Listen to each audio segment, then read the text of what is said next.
Hey players, this case right here is absolutely disgusting. I'm going to give you a trigger warning before I start it. My heart goes out to Brittany Watts because as a person who's had a miscarriage before and had to go through that trauma, I could not fathom going through what she's going through. So in Ohio, 33-year-old Brittany Watts is pregnant. And it's important to note that she was going to the doctor with her pregnancy. And at some point, she was told that the fetus would be non-viable.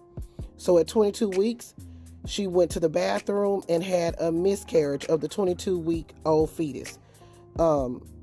She flushed the toilet and the miscarriage fetus had went down the toilet. She tried to plunge the toilet. She called authorities and they charged her with abuse of a corpse. So the preliminary hearing this week, testimony was given that at the time of the miscarriage, the fetus was not viable. There was absolutely no abuse to the fetus. The fetus would not have survived if it was born on the floor, if it was born on the toilet. So despite this testimony that the fetus was not viable, that Brittany was going to the doctor, she has no criminal record. She was told that the fetus was not viable and she still carried the fetus. No attempts to do anything to the contrary. The judge has decided to let this case go forward. So now she will have to face trial for a felony abuse of a corpse charges. Brittany's attorneys argued that there is no law that requires a mother suffering from a miscarriage of a non-viable fetus to bury or cremate the remains.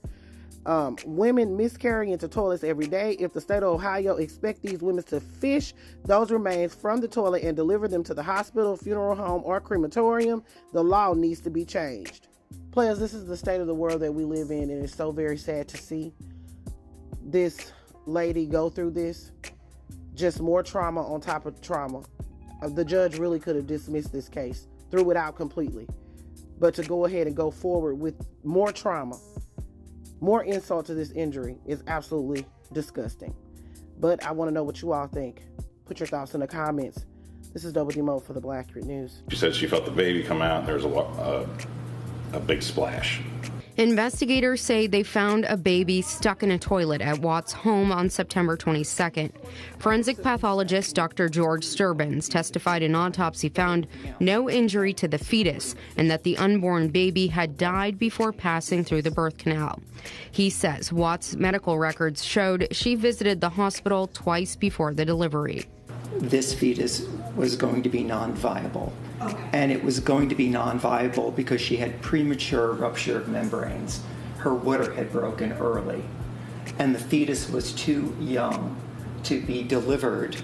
Both the assistant prosecutor and Watts' attorney argued why this case should or should not move forward.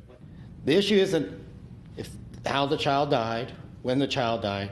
It's the fact that the baby was put into a toilet large enough to clog up the toilet, left in that toilet, and she went on her day. This 33-year-old girl with no criminal record is demonized for something that goes on every day. Judge Terry Ivanchek found probable cause to bind the case over. There are better scholars than I am to determine the exact legal status of this fetus, corpse, body, birthing tissue, whatever it is. Matter of fact, I'm assuming that's what most of these issue one's all about. At what point something becomes viable